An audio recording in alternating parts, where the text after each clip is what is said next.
台湾的日头这呢啊大，阮的心内永远是你的影。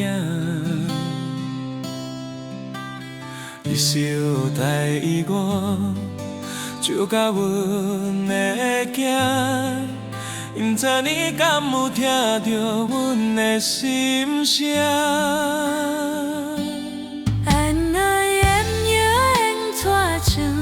？Nước Việt Nam mình đến buồn vắng tay, tiếng đàn bầu em ru em dịu, gửi về Tây Ban cho anh ngủ ngon. Luôn nề ai đang đã đi cắm mê dài, luôn dài Đài Loan lấy tan đi tô đầy.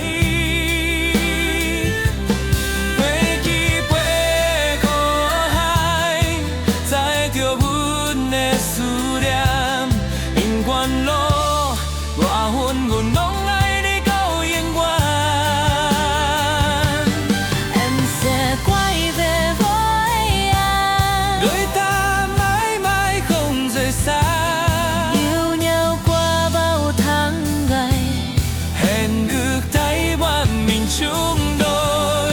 Dù này em đi với one city baby, cô toàn này ami chiều ghê mình quên.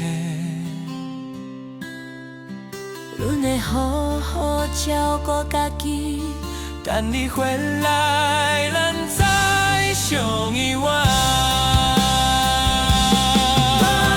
Cầu cho anh đừng buồn nữa nhé. em ở đây em nhớ anh lắm, Tôi mong sớm ngày được quên. cầu mong sớm ngày được về. Thôn anh gạo nè, Yêu thương đong đầy.